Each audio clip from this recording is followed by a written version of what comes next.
ഈശോയിൽ വാത്സല്യമുള്ള സഹോദരങ്ങളെ, ദൈവത്തിൻ്റെ വചനത്തിന് മുൻപിൽ നാം നമ്മളെ തന്നെ ഹൃദയം തുറന്ന് സമർപ്പിക്കുന്ന സമയമാണിത്. ജീവനുള്ള അവിടുത്തെ വാക്കുകൾ നമ്മുടെ ജീവിതത്തിൽ ജീവൻ സമൃദ്ധമായി നൽകട്ടെ എന്ന് നമുക്ക് ഈ സമയം പ്രാർത്ഥിക്കാം. കർത്താവായ ഈശോയെ, അങ്ങ് തന്നെയാണ് വചനം. ജീവിക്കുന്ന അങ്ങാണ് ഞങ്ങളുടെ മുൻപിൽ വചനത്തിലൂടെ അവതരിക്കുന്നത്. കർത്താവായ ഈശോയെ, വചനം കേൾക്കുമ്പോൾ അങ്ങയെ കാണുവാനുള്ള പ്രസാദവരം തന്ന് ഈ സമയം ഞങ്ങളെല്ലാവരെയും അനുഗ്രഹിക്കണമേ എന്ന് പ്രാർത്ഥിക്കുന്നു. പിതാവിൻ്റെയും പുത്രൻ്റെയും പരിശുദ്ധാത്മാവിൻ്റെയും നാമത്തിൽ ആമേൻ.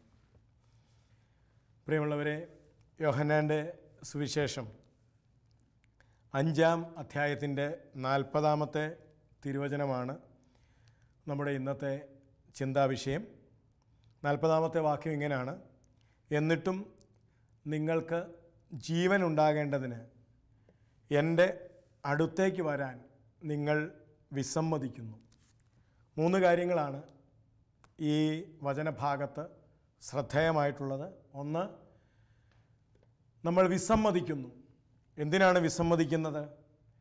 കർത്താവിൻ്റെ അടുത്തേക്ക് ചെല്ലാൻ വിസമ്മതിക്കുന്നു. 3, അടുത്ത് ചെന്നാൽ മാത്രമേ ജീവൻ കിട്ടുകയുള്ളൂ. പലപ്പോഴും ഇന്ന് നമുക്കിടയിൽ കണ്ടുവരുന്ന ഒരു പ്രതിഭാസം, ആഴത്തിൽ ഈശോയെ സ്വീകരിക്കാൻ പലപ്പോഴും നമുക്ക് മടിയാണ്. ചിലപ്പോഴെങ്കിലും നമുക്കിഷ്ടം ഉപരിപ്ലവമായ രീതിയിൽ കർത്താവിനെ സ്വീകരിക്കുക, അതിനപ്പുറത്ത് ആഴത്തിൽ യേശുവുമായി ഒരടുപ്പം ഉണ്ടാക്കുക, അല്ലെങ്കിൽ നമ്മുടെ ജീവിതത്തിൽ ആഴമായി ഈശോയുമായി ഒരു ബന്ധമുണ്ടാക്കുക എന്ന തലത്തിലേക്ക് നാം ഉയരുന്നുണ്ടോ എന്ന് ഒന്ന് പരിശോധിക്കേണ്ടതുണ്ട്.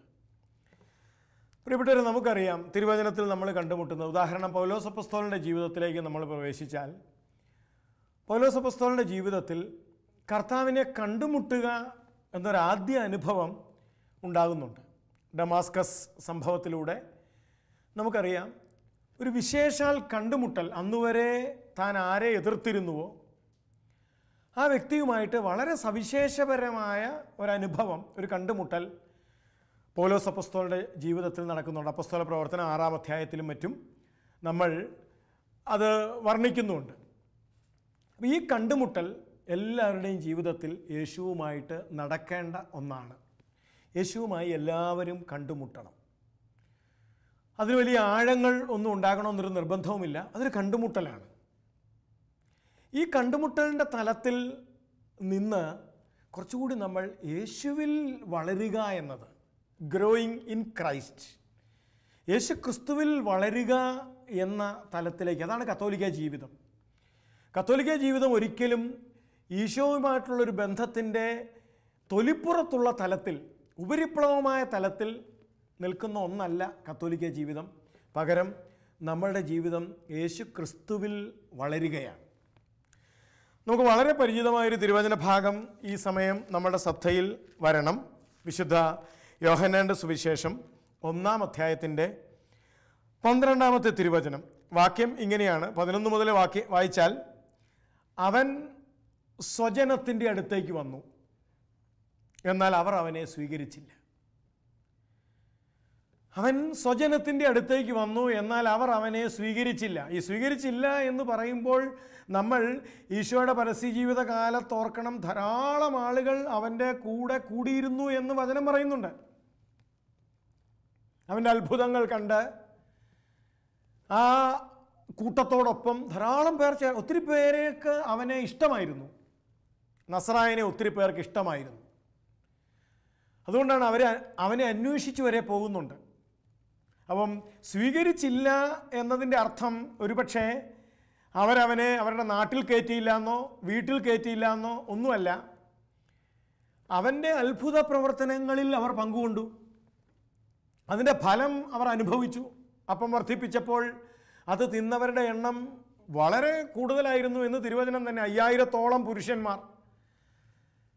അപ്പോൾ ഞാൻ പറഞ്ഞത് ഇത്രയേ ഉള്ളൂ, അവനെ കണ്ടുമുട്ടിയവർ, അവനുമായി ഒരു ഉപരിപ്ലവ ബന്ധത്തിലായിരുന്ന ധാരാളം ആളുകൾ അന്നത്തെ പരസ്യ ജീവിതകാലത്തുണ്ടായിരുന്നു.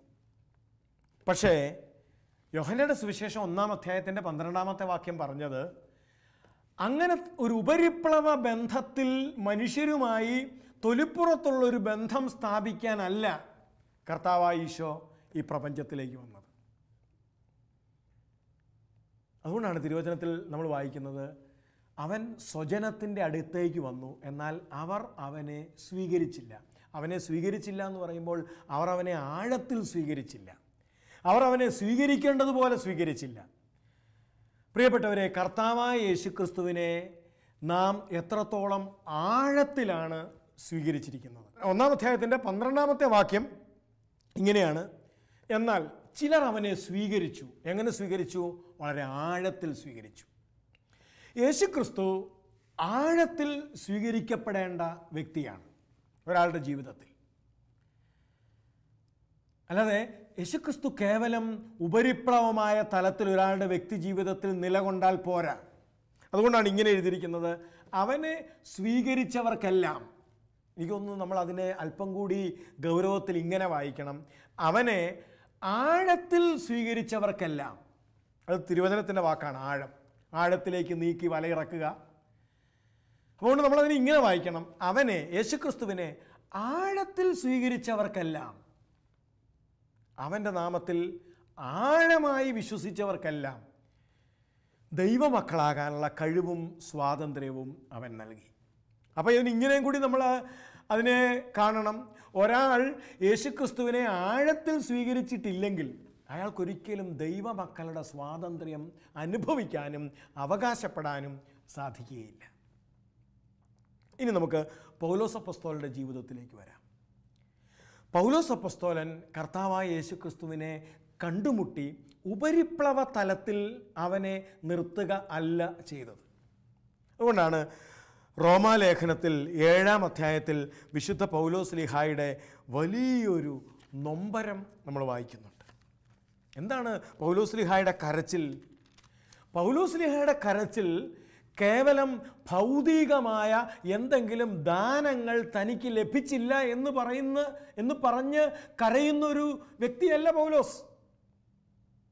ഞാൻ യേശുക്രിസ്തുവിലേക്ക് വന്നിട്ട്, അല്ലെങ്കിൽ എൻ്റെ യഹൂദ മതത്തിൽ ഉണ്ടായിരുന്ന എൻ്റെ സ്ഥാനമാനങ്ങളെല്ലാം ഉപേക്ഷിച്ച് ഞാൻ ക്രിസ്തുവിലേക്ക് വന്നിട്ട്, യേശുവിലേക്ക് വന്നിട്ട് എൻ്റെ ജീവിതത്തിൽ വളർച്ചയും ഉയർച്ചയും ഭൗതികമായി ഉണ്ടായിട്ടില്ല എന്ന് പറഞ്ഞല്ല പൗലോസ് അപ്പോസ്തലൻ വിലപിക്കുന്നത്. പ്രിയപ്പെട്ടവരെ, പൗലോസ് ലീഹായുടെ വിലാപം റോമാലേഖനം 7-ാം അധ്യായത്തിൻ്റെ 15-ാമത്തെ വാക്യം എന്താണ്? ഞാൻ ചെയ്യുന്ന പ്രവർത്തികൾ തന്നെ എനിക്ക് മനസ്സിലാകുന്നില്ല. ഞാൻ ചെയ്യുന്ന പ്രവർത്തികൾ തന്നെ എനിക്ക് മനസ്സിലാകുന്നില്ല. എന്തെന്നാൽ ഞാൻ ഇച്ഛിക്കുന്നതല്ല, വെറുക്കുന്നതാണ് ഞാൻ പ്രവർത്തിക്കുന്നത്. ഞാൻ ഇച്ഛിക്കാത്തത് പ്രവർത്തിക്കുന്നെങ്കിൽ നിയമം നല്ലതാണെന്ന് ഞാൻ സമ്മതിക്കുന്നു. എന്നിട്ട് 24-ാമത്തെ വാക്യത്തിലേക്ക് വരുമ്പോൾ പൗലോസ് ലീഹ പറയുന്നത് ഇങ്ങനെയാണ്, ഞാൻ ദുർഭഗനായ മനുഷ്യൻ, ഞാൻ ദുർഭഗനായ മനുഷ്യൻ. എന്താ ഈ ദുർഭഗനായ മനുഷ്യൻ എന്ന് പറയുന്നത്? എനിക്ക് സമ്പത്തുണ്ടായില്ലെന്നോ, അല്ലെങ്കിൽ എൻ്റെ ജീവിതത്തിൽ ഭൗതികമായ വളർച്ചയും ഉയർച്ചയും ഉണ്ടായില്ലെന്നോ, എനിക്ക് സ്ഥാനമാനങ്ങൾ ലഭിച്ചില്ലെന്നോ ഒന്നുമല്ല. പകരം യേശുക്രിസ്തുവിനോടൊത്ത് വളരാൻ കഴിയാത്ത ദുർഭഗനായ മനുഷ്യൻ എന്നാണ് പൗലോസ് ലീഹ വിലപിക്കുന്നത്. നമ്മുടെ വിലാപം എന്താണ്? എൻ്റെ കർത്താവിനെ ഞാൻ കണ്ടുമുട്ടി, എനിക്ക് വേണ്ടി മരിച്ച, എനിക്ക് വേണ്ടി തല്ലുകൊണ്ട, എനിക്ക് വേണ്ടി നഗ്നനാക്കപ്പെട്ട എൻ്റെ കർത്താവിനെ ഞാൻ കണ്ടുമുട്ടിയിട്ട് ആ കർത്താവിനോടൊത്ത് എനിക്ക് വളരാൻ സാധിക്കുന്നില്ല, സ്നേഹത്തിൽ വളരാൻ സാധിക്കുന്നില്ല എന്ന നൊമ്പരമാണോ നമ്മുടെ വിലാപം? അതോ കേവലം ഭൗതിക ലാഭങ്ങൾ എനിക്കുണ്ടായിട്ടില്ല എന്ന സങ്കടമാണോ നമുക്ക്? പൗലോസ് അപ്പോസ്തലന്റെ വിലാപം അതല്ല. ഞാൻ ദുർഭഗനായ മനുഷ്യൻ. 24-ാമത്തെ വാക്യം, ഞാൻ ദുർഭഗനായ മനുഷ്യൻ, മരണത്തിനധീനമായ ഈ ശരീരത്തിൽ നിന്ന് എന്നെ ആര് മോചിപ്പിക്കും? ഇച്ഛിക്കുന്ന നന്മ പ്രവർത്തിക്കാൻ കഴിയാതെ വെറുക്കുന്ന തിന്മകൾ പിന്നെയും പിന്നെയും ചെയ്ത് എൻ്റെ കർത്താവിനോടൊത്ത് ജീവിക്കാൻ കഴിയാത്ത, എൻ്റെ കർത്താവിനോടൊത്തുള്ള ജീവിതം എനിക്ക് ആസ്വദിക്കാൻ കഴിയാത്ത എൻ്റെ ഈ ദുർഭഗമായ അവസ്ഥയിൽ നിന്ന് ആരെന്നെ മോചിപ്പിക്കും?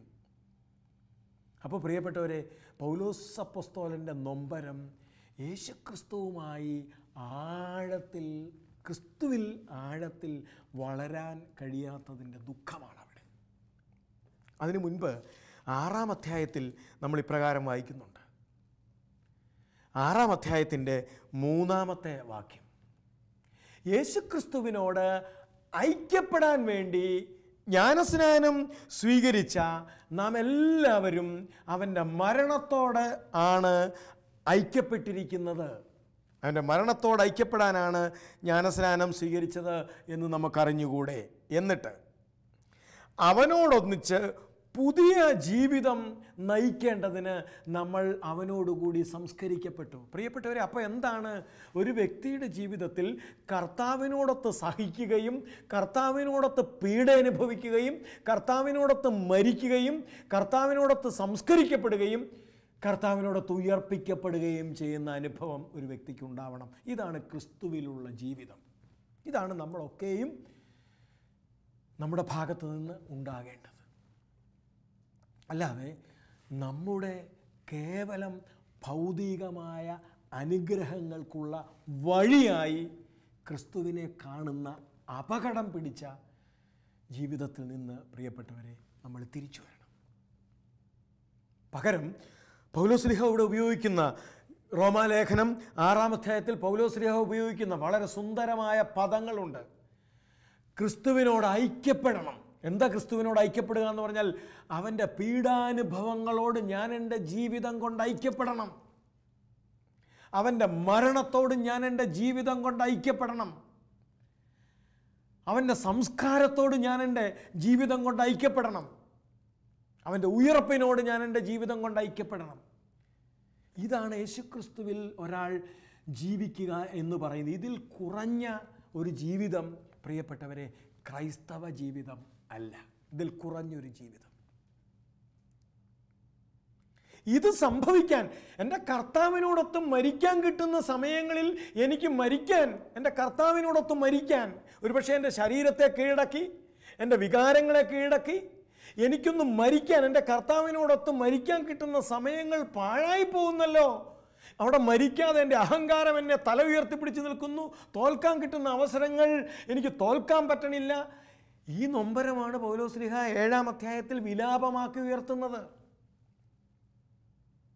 എനിക്കൊന്ന് ക്രിസ്തുവിനോടൊത്തൊന്ന് പീഡ അനുഭവിക്കാൻ കിട്ടുന്ന അവസരങ്ങൾ, അതിൽ നിന്ന് ഞാൻ രക്ഷപ്പെടുകയാണ്. അവനോടുകൂടി സംസ്കരിക്കപ്പെടാൻ കിട്ടുന്ന അവസരങ്ങൾ. പ്രിയപ്പെട്ടവരെ, ഒരുപക്ഷെ നമ്മുടെ ജീവിതത്തിൽ നമ്മൾ ചെയ്യുന്ന സൽപ്രവൃത്തികൾ മറ്റാരും അംഗീകരിക്കാതെ അത് കണ്ടില്ലെന്ന് നടിച്ച് ചിലപ്പോൾ നമ്മളെ ഒഴിവാക്കും. ശരിക്കും ഒരാൾക്ക് തൻ്റെ കർത്താവിനോടൊത്ത് സംസ്കരിക്കപ്പെടാൻ കിട്ടുന്ന അവസരമാണത്. ആരും അറിയാതെ ഭൂമിക്കടിയിൽ സംസ്കരിക്കപ്പെട്ട തൻ്റെ കർത്താവിനോട് തൻ്റെ ജീവിതത്തെ ചേർത്ത് വയ്ക്കാൻ കിട്ടുന്ന അവസരമാണത്. ചിലപ്പം വീട്ടിൽ രാവിലെ തൊട്ട് രാത്രി വരെ കിടന്ന് ശരീരം വേദനിക്കുവോളം പണിയെടുക്കുന്ന ഭാര്യയുടെ കഠിനാധ്വാനത്തെ ഭർത്താവ് മൈൻഡ് ചെയ്യുന്നില്ല, പരിഗണിക്കുന്നില്ല, കണ്ടില്ലെന്ന് നടിക്കുന്നു. തീർച്ചയായിട്ടും ആ ഭാര്യയ്ക്ക് കർത്താവിൻ്റെ സംസ്കാരത്തോട്, സംസ്കരിക്കപ്പെട്ട കർത്താവിനോട്, ഭൂമിക്കടിയിൽ കുഴിച്ചു മൂടപ്പെട്ട കർത്താവിനോട് തൻ്റെ ജീവിതത്തെ ചേർത്ത് വെച്ച് ആനന്ദിക്കാൻ കിട്ടുന്ന അവസരമാണത്. പക്ഷെ നമ്മുടെ പ്രശ്നം എന്താ? നമ്മളപ്പോൾ പരാതിയും പരിഭവവും ഒക്കെ ആയിട്ട് നമ്മൾ ചാടി വീഴുന്നു. എന്നെ പരിഗണിക്കണില്ല, എന്നെ മനസ്സിലാക്കണില്ല, എൻ്റെ കഷ്ടപ്പാടുകൾ ഇവിടെ ആരും കണ്ടില്ലെന്ന് നടിക്കുന്നു. സംസ്കരിക്കപ്പെടാൻ കിട്ടുന്ന അവസരങ്ങൾ സംസ്കരിക്കപ്പെടാതെ പോകുന്നു.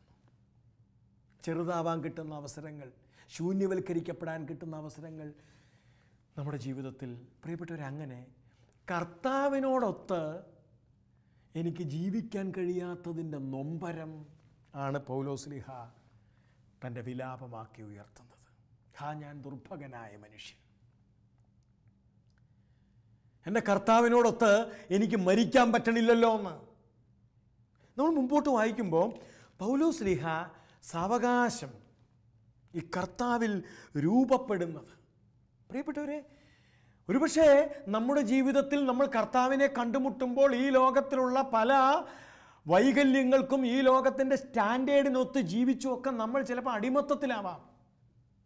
കർത്താവിനെ കണ്ടുമുട്ടുമ്പോൾ വെറുപ്പിൻ്റെയും വൈരാഗ്യത്തിൻ്റെയും ക്ഷമിക്കാൻ പറ്റാത്തതും മറക്കാൻ പറ്റാത്തതും ഒക്കെയായ ധാരാളം പ്രശ്നങ്ങളുടെ അടിമത്തത്തിലായിരിക്കാം നമ്മൾ. ശരീരത്തിൻ്റെ അഭിനിവേശങ്ങൾ, ലോകമോഹങ്ങളുടെ അടിമത്തം, ഇതിലൊക്കെ ആയിരിക്കാം നമ്മൾ കണ്ടുമുട്ടുമ്പോൾ. പക്ഷേ ഈ കർത്താവിനെ കണ്ടുമുട്ടിക്കഴിഞ്ഞാൽ പിന്നെ ആ കർത്താവിനോടൊത്ത്, ആ കർത്താവിനോട് കൂടി, ആ കർത്താവിനോട് ഐക്യപ്പെട്ട്, അതാണ് പൗലോസ് അപ്പോസ്തലൻ്റെ ഭാഷ. നമ്മൾ ജ്ഞാനസ്നാനം സ്വീകരിച്ചത് ഈ കർത്താവിനോട് ഐക്യപ്പെടാൻ വേണ്ടിയാണ്. അപ്പോൾ ഞാൻ കർത്താവിനെ കണ്ടുമുട്ടുമ്പോൾ ഒരുപക്ഷെ ജഡികാവസ്ഥകളുടെ അടിമത്തത്തിലാവാം, ലോകമോഹങ്ങളുടെ അടിമത്തത്തിലാവാം, ഒക്കെയാവാം, വെറുപ്പിൻ്റെയും വൈരാഗ്യത്തിൻ്റെയും ഒക്കെ അടിമത്തത്തിലാവാം. പക്ഷേ ഞാൻ പിന്നീട് ഈ കർത്താവിനോടൊത്ത് ഞാൻ വളരാൻ തുടങ്ങണ്ടേ, ക്രിസ്തുവിൽ ഞാൻ പതുക്കെ പതുക്കെ വളരാൻ തുടങ്ങണ്ടേ, എൻ്റെ കർത്താവിനോടൊത്ത് ഞാൻ വളരാൻ തുടങ്ങണ്ടേ. അതാണ് പൗലോസ് ശ്ലീഹ ഗലാത്യ ലേഖനത്തിൽ നമ്മളെ പ്രതി സങ്കടപ്പെടുന്നത്. ഗലാത്യ ലേഖനം 4:19. കുഞ്ഞുമക്കളെ നിങ്ങളിൽ ക്രിസ്തു രൂപപ്പെടുന്നത് വരെ, നിങ്ങൾ ക്രിസ്തുവിനോടൊത്ത് വളരുന്നത് വരെ, നിങ്ങൾ ക്രിസ്തുവിനോടൊത്ത് രൂപപ്പെടുന്നത് വരെ, നിങ്ങളിൽ ക്രിസ്തു രൂപപ്പെടുന്നത് വരെ ഞാൻ നിങ്ങൾക്ക് വേണ്ടി ഈറ്റുനോവ് അനുഭവിക്കുന്നു, ഞാൻ നിങ്ങൾക്ക് വേണ്ടി നൊമ്പരപ്പെടുന്നു, വേവലാതിപ്പെടുന്നു.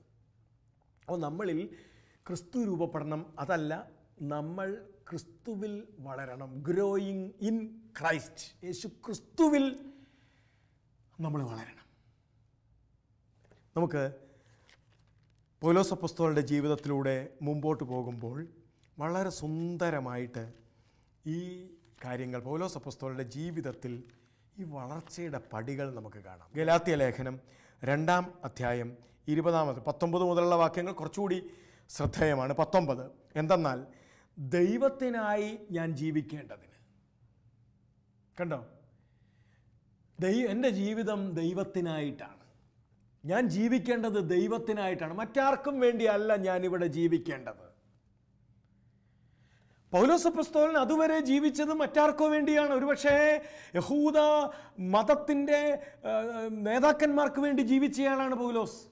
അതിൻ്റെ ചട്ടക്കൂടുകൾ സംരക്ഷിക്കപ്പെടാൻ വേണ്ടി ജീവിച്ചയാളാണ് പൗലോസ്. സൗളായിരിക്കുന്ന സമയത്ത് പൗലോസ് ജീവിച്ചത് തനിക്ക് വേണ്ടിയാണ്.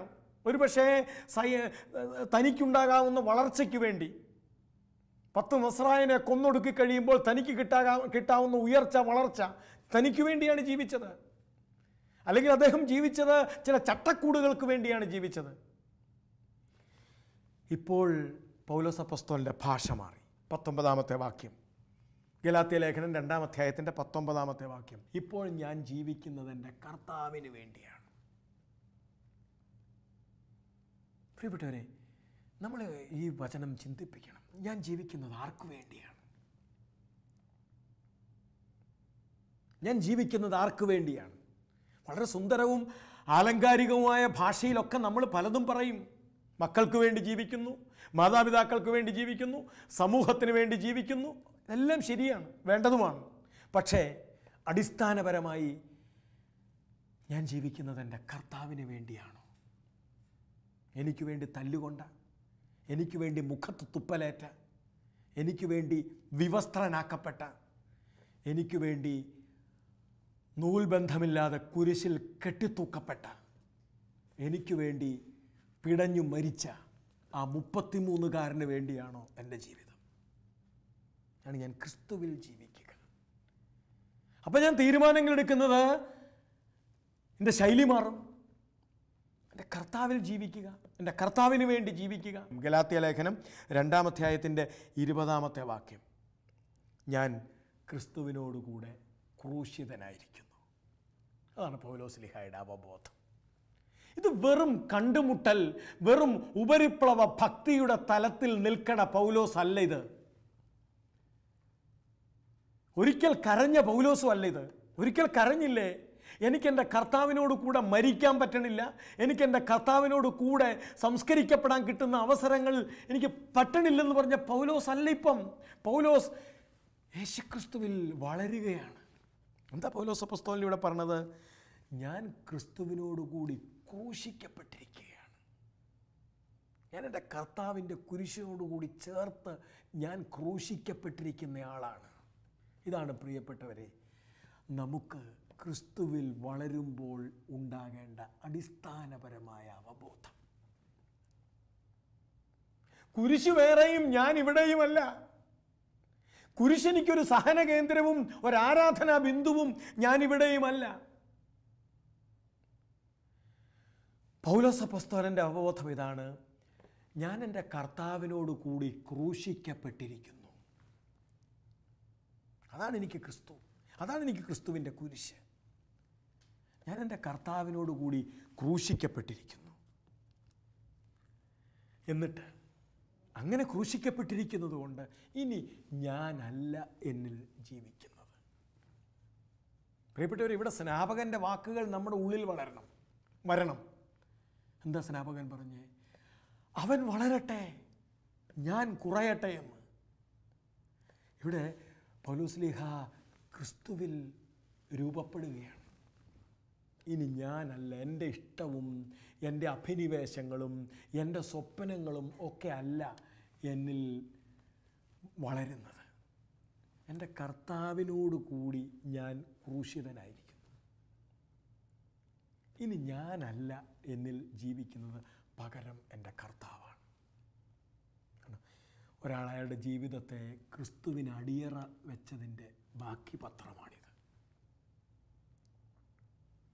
നമ്മൾ എത്രത്തോളം നമ്മുടെ ജീവിതത്തെ കർത്താവിന് അടിയറ വെച്ച വ്യക്തിയാണ്. നോക്കൂ, ക്രിസ്തുവിനെ കണ്ടുമുട്ടുന്ന സമയത്ത് സൗൾ എന്ന് പറയുന്ന ഈ മനുഷ്യൻ യഹൂദ സമൂഹത്തിൽ ഉന്നതമായ സ്ഥാനമാനങ്ങൾ പുലർത്തുന്നയാളാണെന്ന് നമ്മൾ തിരുവചനത്തിലൂടെ മനസ്സിലാക്കിയിട്ടുണ്ട്. അധികാരമുള്ളയാളാണ്, പണമുള്ളയാളാണ്, പഠിപ്പുള്ളയാളാണ്. പ്രിയപ്പെട്ടവരെ, ക്രിസ്തുവിനെ കണ്ടുമുട്ടി ക്രിസ്തുവിന് തൻ്റെ ജീവിതത്തെ അടിയറ വെച്ചപ്പോൾ അയാൾ അടിയറ വെച്ചത് അദ്ദേഹത്തിൻ്റെ പഠിപ്പും സ്ഥാനമാനങ്ങളും അദ്ദേഹത്തിൻ്റെ വലിപ്പവും എല്ലാം അടിയറ വെച്ചിട്ട് ഒരു പുതിയ വ്യക്തി രൂപപ്പെടുകയാണ്. ഇത് നമ്മളിൽ സംഭവിക്കണം. നമ്മൾ ക്രിസ്തുവിനെ ഒരാരാധനാ പാത്രമായിട്ട് അകലെ കണ്ട് ഞാൻ ക്രിസ്തുവിനെ ആരാധിച്ച് ഇവിടെ ജീവിക്കുന്ന, അവിടെ ക്രിസ്തുവും ഇവിടെ ഞാനും എന്ന ഈ വലിയ അന്തരം, അതാണ് പൗലോസ് അപ്പോസ്തലന്റെ ജീവിതത്തിൽ. ആ അന്തരം ഇല്ലാതെ പോയിട്ട് തനിക്കു വേണ്ടി തല്ലുകൊണ്ടവൻ്റെ, തനിക്കു വേണ്ടി പിടഞ്ഞു മരിച്ചവൻ്റെ മുമ്പിൽ തൻ്റെ അധികാരവും തൻ്റെ പത്രാസും തൻ്റെ ധനവും തൻ്റെ ജീവിതവും തൻ്റെ വ്യക്തിത്വവും തൻ്റെ അഹന്തയും കാഴ്ച വെച്ചിട്ട് ആ ക്രിസ്തുവിൽ നിന്നൊരു പുതിയ മനുഷ്യൻ കിളിർക്കുകയാണ്. പ്രിയപ്പെട്ടവരെ, നമുക്ക് നമ്മുടെ ജീവിതത്തെ ക്രിസ്തുവാകുന്ന ആ വലിയ സമുദ്രത്തിൽ, അല്ലെങ്കിൽ എൻ്റെ കർത്താവിൽ എനിക്ക് വേണ്ടി തല്ലുകൊണ്ട് മരിച്ച കർത്താവിലേക്ക് എൻ്റെ ജീവിതത്തെ കാഴ്ചവെച്ചിട്ട് ഒരു പുതിയ വ്യക്തി, മാമോദീസ അതാണ്, ഒരു പുതിയ വ്യക്തി, ക്രിസ്തുവിനോട് ഐക്യപ്പെട്ട് വളരുന്ന, ക്രിസ്തുവിനോട് ചേർന്ന് നിൽക്കുന്ന, ക്രിസ്തുവിനോട് മമത പുലർത്തുന്ന ഒരു പുതിയ വ്യക്തി നമ്മളിൽ നിന്നും രൂപപ്പെടാൻ വേണ്ടി നമുക്ക് നമ്മളെ ഒന്ന് വിട്ടുകൊടുക്കാം. ക്രിസ്തുവിൻ്റെ മുമ്പിൽ എൻ്റെ ജീവിതത്തെ ഒന്ന് കാഴ്ചവെച്ചിട്ട് എന്നിലൊരു പുതിയ മനുഷ്യൻ എന്നിൽ രൂപപ്പെടാൻ വേണ്ടിയിട്ട് നമുക്ക് പ്രാർത്ഥിക്കാം. കർത്താവായ ഈശോയെ, ഞങ്ങളങ്ങയെ കണ്ടുമുട്ടി ഞങ്ങളുടെ അങ്ങയോടത്തുള്ള ജീവിതം എത്ര ആഴത്തിൽ വ്യാപരിക്കേണ്ടതാണ്. സത്യത്തിൽ ഞങ്ങളെ അങ്ങയിൽ സമർപ്പിച്ച് അങ്ങയിൽ നിന്ന് ഞാനൊരു പുതിയ വ്യക്തിയായി രൂപപ്പെട്ട് വളരേണ്ടതാണ്. പക്ഷേ കർത്താവേ, പലപ്പോഴും ഞങ്ങൾ പഴയവരായി ജീവിക്കുന്നു.